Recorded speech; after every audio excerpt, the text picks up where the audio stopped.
Good morning, everyone. Good afternoon for my East Coasters.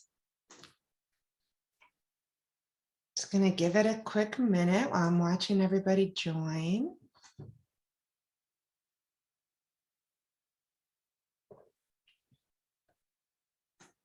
It is a gray and rainy day here in Seattle. So if you're not in Seattle, I hope you're covered in sunshine and enjoying the last bits of summer.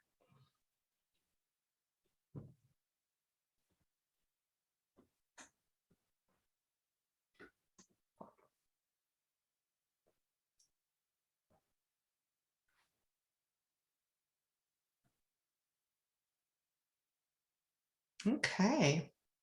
I think I'll get us started. I want to honor your time and appreciate you for showing up today. I know we have a couple of new folks, so if we haven't already met, I'm Jackie Payne. I'm the Executive Director of Galvanize USA, Galvanize Action, and the PAC, the One for All Committee. I'm so delighted to be here with you today. We have just 53 days until the midterm elections. And today I want to walk you through our current strategy, show you some of our best testing ads, and then really ask you to help get these proven effective ads out to the voters who most need to see them to ensure victory this fall. Please feel free to add questions or comments in the chat. And the plan is I'm going to ask the team not to answer them as we go. I know that's somewhat distracting for folks, so I'll leave time at the end and we'll circle back and address those at the end. Okay, well, as we all know, we are watching our fundamental rights be stripped away and our democracy continue to falter.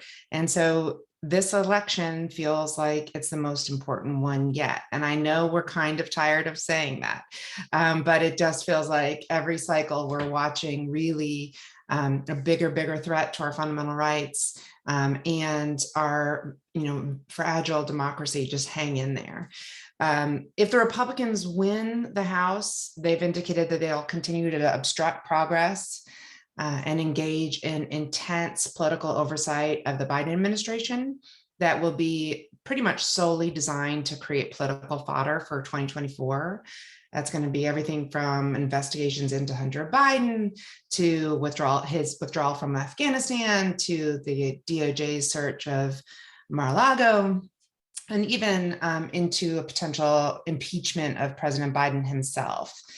So we'll continue to see the MAGA extremists politicize China and try to press Dems on these wedge issues that are polarizing our country and dividing us apart and driving us towards fascism. So, expect to see more attacks on critical race theory and especially gender ideology in schools. If the Republicans take the Senate, they will do all of that while also holding up President Biden's judicial nominees. So if you've been tracking this, Biden's been really outpacing Trump in filling judicial vacancies. And that is absolutely essential to protecting our freedoms, and defending against the attacks on elections and democracy. So we cannot afford to have any disruption of those nominees to the federal judiciary. And then, of course, there's always the possibility that there could be a vacancy to the Supreme Court and another seat could become available in the next 2 years. And we need the Senate to protect that. So if the last 2 years have taught us anything, it's that we absolutely cannot afford to lose the Senate and the courts. In the best case scenario, if we were able to hold on to both houses, we'd be in a position to pass federal legislation to protect abortion access federally, while setting ourselves up to hold the White House in 2024. Republicans are currently favored to win the handful of seats they would need to take back the House. I just read that Schumer said last night that he feels pretty sure that the Republicans will take back the House. And they only need to net one seat to take the Senate. Control of the Senate is very much a toss-up. And in recent weeks, things have been looking up for the Democrats. The current prediction is that Democrats have 68% chance of keeping the Senate.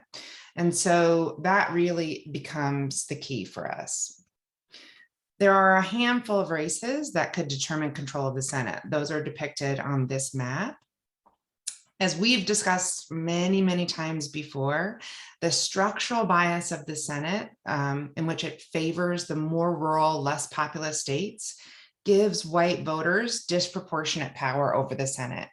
And that becomes even more true in the midterms when the electorate is disproportionately older and wider than in presidential years. White women continue to hold the largest vote share this cycle. It's 40% nationally and an even bigger share in the Rust Belt. So for these midterms, we remain focused on the Rust Belt and specifically those hyper-competitive Senate races in which white women make up over 45% of the electorate. That's an overwhelming plurality of voters with the capacity to shape the outcome of those races in the Senate and our judiciary, right? So absolutely essential that we focus on those races and win.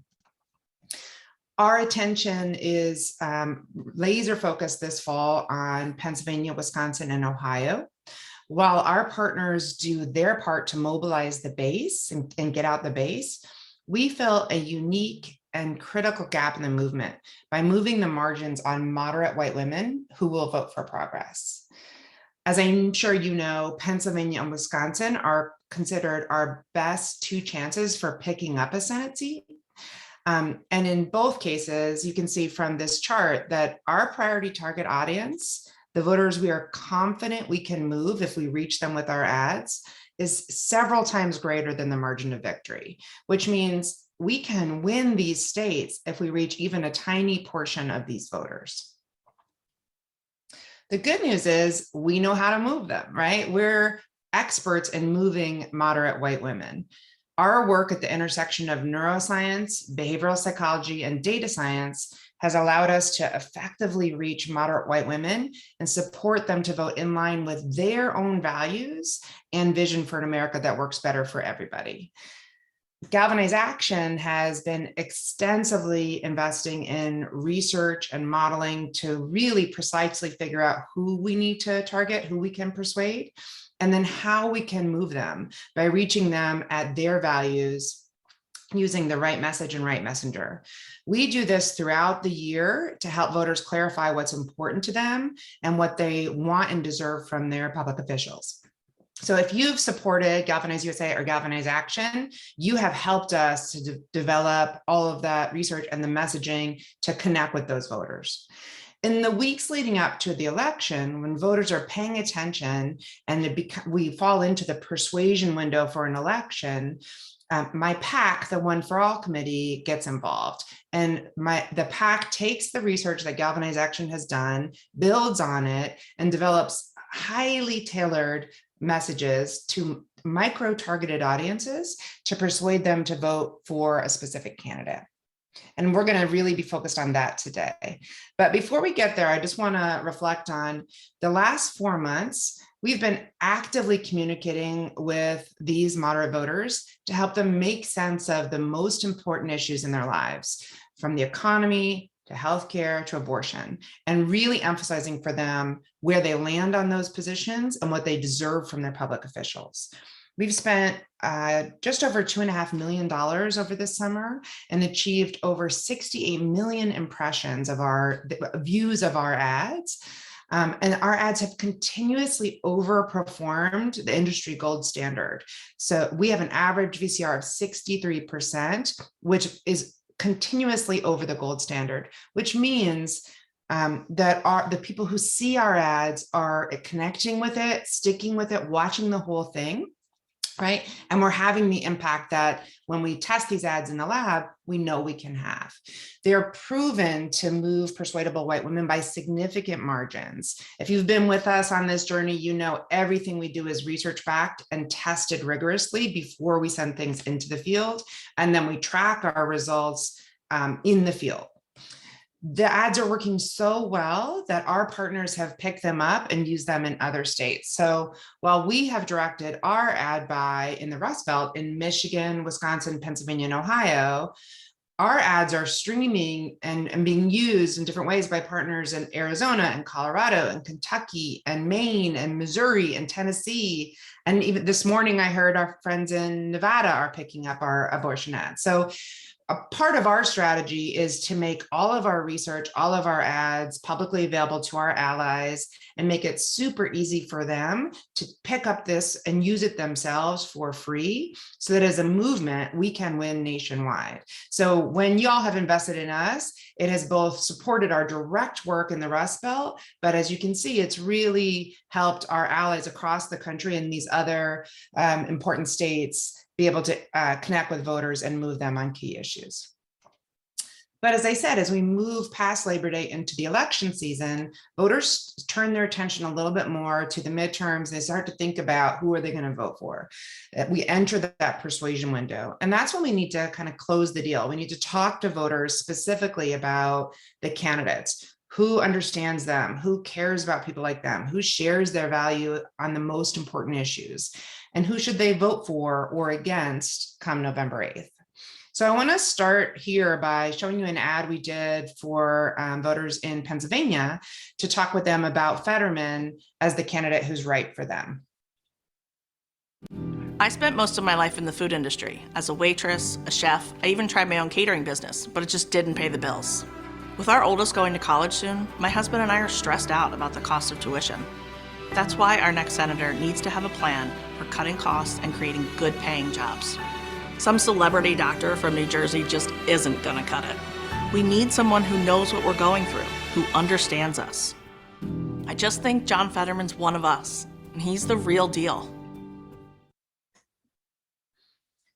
So that ad was one of our most successful ads for Fetterman in Pennsylvania. It moved independent voters to say that they would cast a vote for Fetterman by 22 percentage points. It moved folks who are low turnout, who we really want to see turn out in this election, by 20 percentage points, rural voters by 18, folks with some college who are often swing voters in these races by 16 percentage points, and even folks who voted for Trump by 12 percentage points. So really, really powerful ad. And we were just talking with our friends in Pennsylvania earlier this week. And one of the points that our chief of strategy, Kristen, made on that call was one of the reasons we think this ad works so well with some of the more conservative voters is because we actually didn't show Fetterman. We really emphasized social proof of the folks who look just like them. And we let them connect with this woman as a voter who is like them without showing them Fetterman, who may or may not look like a senator to some of these folks. So we have a variety of different ads, but in this one, that was a difference that we tested and tried, and you can see how well that worked. When we look at Pennsylvania, this is, as I said, Pennsylvania is our #1 pickup opportunity. You can see from the top right that the pundits are saying we have a really good chance in Pennsylvania, but I want to emphasize that we cannot just depend on the progressive base to win Pennsylvania. Pennsylvania, like Wisconsin, was about a 1 percentage point race in 2020. Biden only won Pennsylvania by less than 82,000 votes. So to win, we need to persuade voters that they need to vote for Fetterman and not vote for Oz. And we need to make sure it's both the progressive base, but also we move in and can move these moderates. Over the last several months, Oz has proven himself to be a fairly weak candidate and an easy target for Fetterman's campaign. And that you see that reflected in the polling and in Fetterman's chance for the pickup. However, in recent weeks, Oz has done a very good job and has found some traction in attacking Fetterman's health and claiming that he hasn't fully recovered from his stroke and that he's not capable of doing the job. It's been such a successful attack that the Washington Post even repeated it last week. The upcoming debate between Oz and Fetterman has folks anxious and just emphasizes that we really cannot rest on our laurels here. We have to do the work to make sure that we pick up this seat. As you can see from the numbers, we have 10 times the number of priority target voters in Pennsylvania than we need to win, right? We only need to win about 80,000 of them, and we have almost 1 million to choose from. So in Pennsylvania, it really is about targeting the most likely voters and saturating them with our ads and getting them to move. I'm gonna move now to a discussion about reproductive freedom briefly, because in Pennsylvania and in all states this cycle, reproductive freedom is on the ballot. So a key part of our work this year has been a constant tracking of how moderate women are responding to Dobbs and to the attacks on abortion in the states, and using our unique approach of combining data science with neuroscience and behavioral psychology to identify the folks who are movable, either way, right? To develop and deploy ads that connect with them on their values, and that we can test and show actually move moderate women to increase their support for abortion, to increase their opposition to state abortion bans, and to insist upon elected officials who will defend reproductive freedom. So that's an important aspect of what we're doing. We have over 20 ads right now that significantly move white women on reproductive freedom. We saw in the Kansas ballot initiative that when we as a movement meet women at their values and talk to them about reproductive freedom, we can reach women across the political spectrum and get them to come out to defend abortion access. So that is excellent news for ballot initiatives when abortion is the only issue in front of the voter. When we move into the general election in November, things become a little bit more complicated because voters are not, for the most part, single issue voters, and they're thinking about everything that's going on in their life. And most voters still say that the economy is their #1 issue. And they're being targeted by the right with things that are designed to turn their attention away from abortion now and to kick up their fear around things like crime and immigration. So if you're watching what the right is doing in these states, you'll see they're really hammering home fear about crime and immigration. So what we've got to do is figure out, how do we talk to our voters about the things that they say they care most about, the economy, and then help them move on these other issues that matter very much to them, like abortion, help them have that, help them decide who they're going to vote for this time, and use little neuro hacks that reduce their fear or anxiety or threat that make them susceptible to attacks around crime and immigration. So in this next ad, I'm going to show you one of the ways we did that with that same voter in Pennsylvania. Everyone's worried about the economy. We are too. But the thing is, we're not loaded or anything, but I know we're going to be okay. We need to vote not just on the economy, but on other issues that are really important to us right now, like reproductive freedom and the environment. Women deserve to be able to make their own decisions with the support of the people they love. But celebrity Dr. Oz wants to make those decisions for us. Pennsylvanians deserve better, and we can't afford to have him in the Senate. So you can see how we negotiated with the voter that, of course, the economy is #1 for them and they're worried about it. But in this moment, abortion is at risk, as is the climate. These are two other things they care about, and Oz is not an acceptable candidate for them. We have other ads that flip it and say Fetterman is the guy who has their back, right? This ad moved religious conservatives to say they'd cast a vote for Fetterman by 16 percentage points, move rural voters 14 percentage points, folks with some college 13 percentage points, right? And so those folks who we need to make sure don't turn out for Oz saw this ad and said, I am not going to vote for Oz, I'll vote for Fetterman. So let's take another look at something focused on reproductive freedom, an ad we did in Wisconsin. You know, I never gave much thought to what would happen if abortion was banned. So when the Supreme Court overturned our right to abortion, I didn't know what to expect. Before I knew it, abortion was made illegal in Wisconsin, and a woman was left to suffer for 10 days from a miscarriage because doctors weren't allowed to provide care. That's just wrong. This is supposed to be America, the land of the free. Mandela Barnes understands that our freedom is fundamental. That's why he has my vote. I just love that voter, Molly. She's a nurse and a NICU nurse at that. You can see from our other ads, we have several ads that she's done for us where she is such a compelling spokeswoman and a point of social proof for voters that if you resonate with her, you want to follow her lead and say that Mandela is the right candidate for you. What we saw with this ad was medium turnout white women, the ones who may or may not turn out in this election, they were 16 percentage points more likely to vote for Barnes after watching this ad. Older women, 14 percentage points. We know they're going to turn out, so we want to make sure that they're turning out for Barnes. And those who are middle income 50 to 99, 14 percentage points, right? So really seeing in Wisconsin, the folks we have to make sure turn out and vote for Barnes persuaded to do so. Let's look at Wisconsin now. That is our second best chance for a pickup Senate seat. Just the other night, 538 changed this race from to consider it a toss-up. That's really exciting. It's good news, but it's also, we're cautiously optimistic about Wisconsin. I would not expect to win that without investing in it and doing the work we need to do. As it stands now, Barnes' chance of winning is about 49%, still under 50%, right? Hyper competitive race.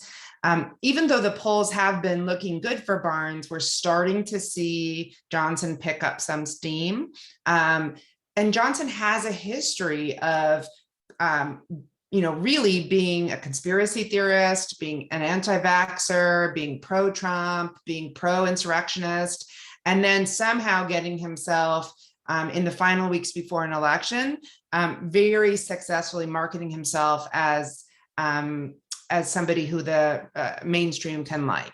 So we've watched him do that in past races. We're worried about his ability to save himself again here. And there's been a huge investment in Wisconsin, and we expect to see it over the next 50 days, painting Barnes as an extremist, as super woke, as anti-ICE, anti-cops, pro-criminal. And what we see there, right, is there's some race baiting going on where they're trying to kick up fears around race, around crime, around feelings of insecurity, really focusing on crime here and painting this Black male candidate as someone you can't trust, who's not really going to have your back, right? And so if you saw in that ad, we were very careful with some of the neuro hacks to literally surround Barnes with folks who look like our target voter, and to emphasize that he is one of us, he cares about us, and he is a common sense kind of guy. And you'll see that in this next ad when we come back to focusing on the economy. We're really trying to subtly inoculate against what voters will be seeing in the coming weeks, painting Barnes as an extremist. So let's watch that one. Everyone's worried about the economy. Good jobs, the cost of groceries and gas, that stuff really matters to my family. I'm sick of politicians who waste time on nonsense. I want a senator who's focused on making the economy work better. I like that Mandela Barnes knows the value of hard work and has a plan to help working folks do better. He'll cut taxes for families like ours and make sure the wealthiest people pay their fair share. That's why we're voting for Mandela Barnes. Okay, this ad, here we're trying to make sure in Wisconsin, again, it's a 1 percentage point race, right? So we've got to do a good job of getting folks to turn out, vote for Barnes, and make sure that the folks who would be likely to vote for Johnson are less inclined to do so. After seeing this ad, conservatives moved 14 percentage points to say they'd vote for Barnes, independents, 16 percentage points, Republicans, 12 percentage points, suburban voters, 13, and even folks who voted for Trump in 2020 were 10 points more likely to vote for Barnes after seeing this ad than for Johnson, right? So really successful. And again, that is, it's the product of carefully working at the intersection of data science, neuroscience, and behavioral psychology. Okay, our last state is Ohio. Ohio, when we first started working in Ohio last year, it was considered an absolute long shot. Really hard to get the funding to get into Ohio and do the work. People thought we lost Ohio. It was a long shot. But the Cook Political Report just moved Ohio from likely R to lean R. The Hill has a new article out saying Ohio shows states of becoming a swing state for Democrats again. And it was just ranked as the number 5 most competitive Senate race. So even though Ohio has been more red than the average state and went for Trump by, significantly in 2020. What we're watching here is when you invest in the state and when you do work with these moderate voters, you have an opportunity. And in this case, we've been helped along by the fact that Ryan has been a very strong, very resonant, kind of common sense, moderate candidate and is well known in the state against JD Vance, who has performed very poorly. So candidate quality is playing a role here for sure. And in Ohio, we were just on the phone with our allies in Ohio this week as well. And they were saying, economy is certainly the number 1 issue. Crime is creeping up. The right is using crime there as well, but abortion is solidly in the top 3 and being is a galvanizing force. I'm sure you all have heard of that poor child in Ohio, the 10-year-old who was raped and needed an abortion and couldn't get one in Ohio. And that story has been very resonant in Ohio and is helping voters clarify what feels right and just to them, right? So in Ohio, we're in a slightly different place than in Wisconsin or Pennsylvania. And in Ohio, we don't have, gobs and gobs and gobs of our voters who, if we just get a small slice of them, we can win. In Ohio, we need to get our voters and then expand out and get more of the moderates, independents, and Republicans. And they need to be mobilized to move away from the extremist MAGA Republicans who they're witnessing take over their state, right? So that's really the thinking there. We were so delighted in 2020 to work with a woman in Ohio. She's a substitute teacher. Her husband works in a factory. She did some of our ads for Biden in 2020. And we went back and asked her if she would do ads for us for Tim Ryan. And she is such a compelling speaker for Tim Ryan and is so resonant with our voters in Ohio. So take a look at this ad with that voter. There was a time when Americans used to come together without worrying what party somebody was. Nowadays, everyone is so divided, folks barely take time to listen anymore. I'm just sick of politicians shouting and making things worse. I want leaders who focus on what's important, making sure we have good jobs that pay a fair wage and let us take care of our families. I'm voting Tim Ryan for Senate because he's a man of character who cares about Ohioans. I trust him to look out for what really matters to me and my family.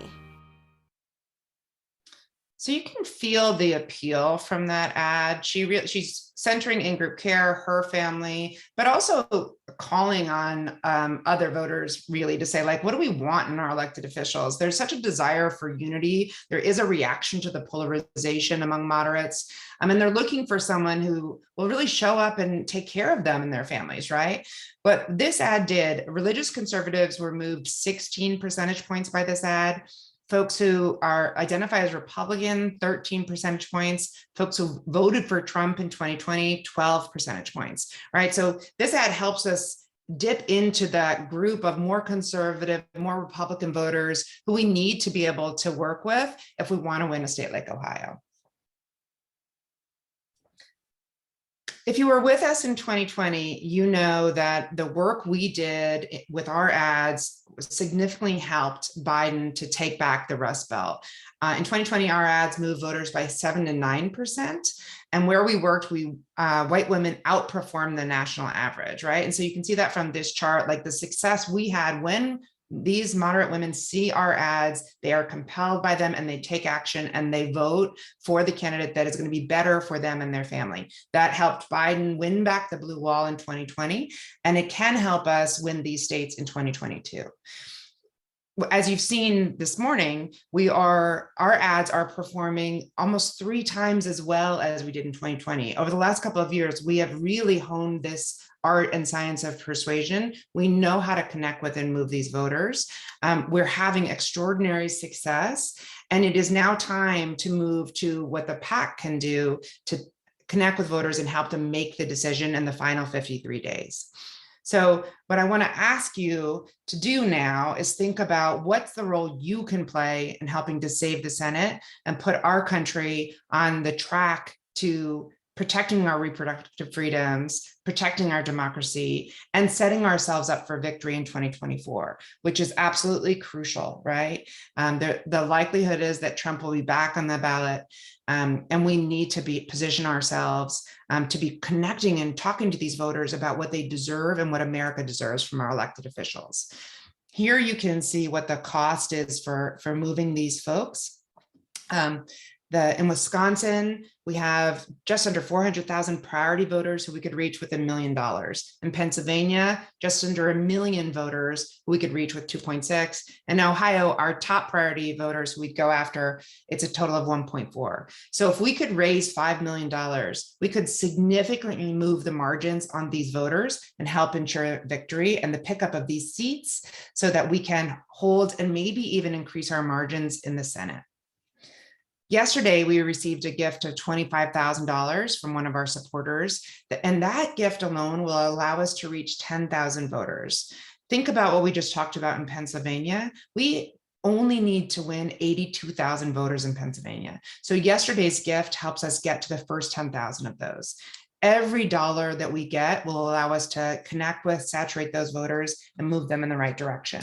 So I want to ask you, please, even if you've already given to us, this is the moment. We really need to start deploying these ads. They are done, they are tested. We have our tracking set up. We do our ads through digital deployment, which means we are able to watch our key voters. We are able to see where are they online, what shows do they watch, what word games are they playing? Then we send them the ad that most resonates with their values to help connect with them and move them to cast their vote for progress. We're ready to do it, but we need your support. So I'm going to pause the presentation now, and we'll see if you have any questions for me. I want to make a final, maybe not final, request that you please consider giving to the PAC. We'll post that link up in the chat. There is no limit to what you can give. And as you can see, when you give to us, it really does have a magnifying effect. All right, let's see. Kelly Starr, do we have any questions in the chat that we want to answer? Hello. Yes. So we're getting some questions about what's most needed now. So we've seen some of these ads. You're running them now. What is the current need? And then also, if you can speak to if they have any impact down the ballot, or is this really just about the Senate? Yeah, thank you. So the link to my PAC, the One for All committee, is where we're going to do deployment. The deployment will go, those ads are called IEs, they're independent expenditures. Those are specifically for the Senate candidates. So those will be running first in Pennsylvania, then in Wisconsin, and then in Ohio, in that order. The C4 has, Galvanize Action has ads that we're doing on reproductive freedom. And those ads say, I will only vote for a candidate who defends reproductive freedom. So that's a piece of the puzzle here. We'll continue to run those ads, both in our states where we're prioritizing the Senate wins, Wisconsin, Pennsylvania, and Ohio, but also we'll be running them in Michigan. So that will help up and down the ballot, right? That'll help with the governor's race there, the AG, the Secretary of State. And then our friends are picking up those and running those that apply to any race across the country, nationwide. In terms of the fundraising, we've been, the most of the work this summer has been done through Galvanize Action, right? That's the kind of ads that help folks make sense of current events, understand the position, and then think about what do they deserve in a candidate generally, or what do they want to see from their public officials, right? The PAC is the part that happens now. The PAC is where we say, you need to specifically focus on this candidate. This is who you should vote for or should not vote for. And that's where we need your investment now to get those specific candidate ads out in these races. Great, thanks. Lots of folks on the call are excited to share what you've been sharing today. Are there good ways to, like, should it be about inviting other people or sending this recording? If you can give any tips for that. And also just to speak a little bit to what kinds of groups generally we're partnering with already. Oh, sure. So first, thank you very much for sharing this. I can't emphasize enough how much right now in this next 50 days, we need everybody to chip in. So we will send to you the deck from this call. We'll send you an invitation to 2 more calls just like this. We'll repeat this for folks with updated information. You're welcome to come back if you want to see the updated data. But please send your friends and family the links to the next 2 calls. And I am doing a few in-person events in the Bay Area and in Seattle. So if you have folks who would like to come to an event like that, you can let us know and we'll be happy to connect with them. But for right now, I would say send this out and invite them to future events. And I just want to emphasize again, every dollar makes a difference. So of course, it's amazing on a day when we get someone to give us $25,000 or $100,000, but your dollars matter. So please consider giving. In terms of the partnerships, we have a division that's focused on partnerships and impact. We scale by sharing. So one of the things that we think about is we're working at this, we're considered to be extremely innovative and forward in terms of how we're doing the art and science of persuasion. It's this combination of neuroscience, data science, and behavioral psych. And that allows us to get these really outstanding numbers. So what we want to do is not hold that and say like, oh, well, everyone has to give us the money only, or, we're going to hold it close. What we say is, if this is something that can help folks across the country, if you're trying to turn out these voters in Arizona or Nevada or the Kentucky ballot initiative or the Georgia governor's race, we want you to take this. So we put all of our research up online. We'll give you a link to the playbook.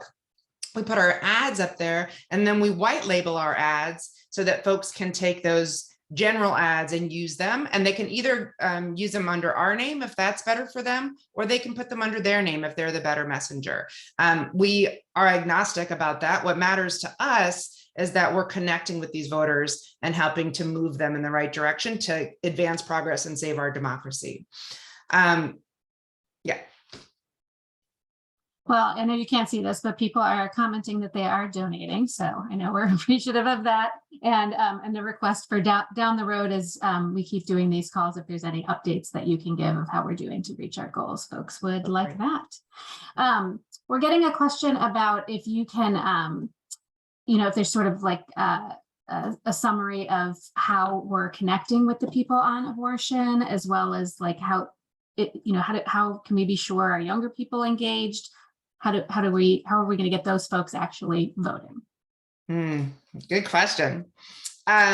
So part of the way I know how we're doing is, in addition to testing the individual ads, we track a panel of voters every 2 weeks, right? So we're able to watch voters and say, like, how are they reacting? How are they moving? Which direction are they headed?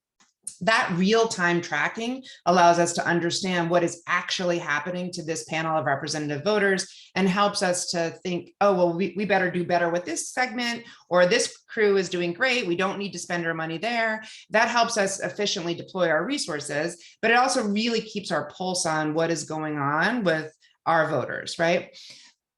On reproductive freedom, we're able to connect with folks on their values, and there's slightly different messages for different micro targets. So we have ads that are focused on folks who are faith-based and who need a permission structure to say that even as a woman of faith, I can be for reproductive freedom. So one of our volunteers did a really phenomenal ad talking about how her faith doesn't allow her to judge others, and actually, asks her to be compassionate towards others. And that's how she comes to her position as someone who supports abortion access. We have other folks who we talk about miscarriage. And what that does is connect with a universal experience of miscarriage and folks' compassion and empathy for people who experience miscarriage. And the fact that we're watching doctors and nurses not be able to care for people who have miscarriage because of the extremists of these laws is really upsetting. And it says, people say, like, that is too far. This is not right. For other folks, we use in-group care, and we say, we know you're worried about your children's future, your adult son or daughter's future. What does a good mother do now? A good mother protects her children and says, like, I want to make sure that she has the access to what she needs, or that my son, his future isn't derailed. Even if he and his girlfriend make a choice that they want to have an abortion, they should be able to make that choice. It shouldn't be interfered with. For a number of our more conservative segments, what we found is twofold. One, compassion really works. We did some randomized control trials on this. Tapping into their compassion for others is very successful for our more conservative folks, as is a connection to freedom. So we know a number of those folks have higher values in patriotism and nostalgia for a different time. They really want the status quo. Sometimes that works against us, where they're, resisting progress and they want the status quo. In the context of abortion access, those folks are distressed by the disruption of the status quo. They do not want to see this chaos happen in this area, and they think it's an overreach and an interruption of our freedoms. And so you saw in the Wisconsin ad as an example where she says, this is America, the land of the free, right? And she's resonating with people who say, like, no, this isn't right. I'm supposed to be free to be able to make this choice. The government shouldn't be interfering. And for our more conservative and more Republican folks, they're triggered by government interference in a way that they don't like what the government is doing here. And so we're able to say, resist that extremism from the MAGA Republicans. And that's effectively working for that segment. You sort of, I know we're close to out of time, so I'll give you the last two, and you sort of touched on this, but are there specifics in our segments that are moving more towards Democratic candidates because of reproductive freedom, or is it impacting the segments differently? And then, yeah, just in wrapping up, if you could speak to last minute needs, how are we planning for October's surprise? When does fundraising end? That sort of stuff. Yeah, I realize I didn't quite answer the youth question too. So let me just focus on that first. And that is, we are actually seeing among our younger segments who tend to be a little more fatalistic about voting, they're very clearly galvanized by reproductive access. It has become real for them. They're upset by it. When we pull them on abortion access, they are 100%. Let me be clear. About 82% of them say they demand their elected officials address abortion access, but they also say they're not so sure they're voting, right? So we're getting conflicting data there. We see registration going up in some of these key states where we saw a good number of younger folks turn out in Kansas. So there are some positive indications, but in our qualitative data, we also see these folks saying, what's the point? It doesn't even matter if you vote. This is, we voted last time and the government took away abortion. Maybe I should just be an abortion doula and not vote. So part of our strategy, because we understand those nuances, we don't just say, oh, great, they're with us on the issue. We say, and we've got this part of a problem we have to address. We have to connect with them on why it matters that they vote. So we've, for that segment, they get the reproductive freedom ads, but they also get ads around why it matters that you vote and that's shore up their civic agency. So it's that combination, whether for some folks, they need the economy and abortion. For some folks, they need abortion plus democracy. Knowing the audience is what makes us so successful. And I'm gonna leave you with a final pitch.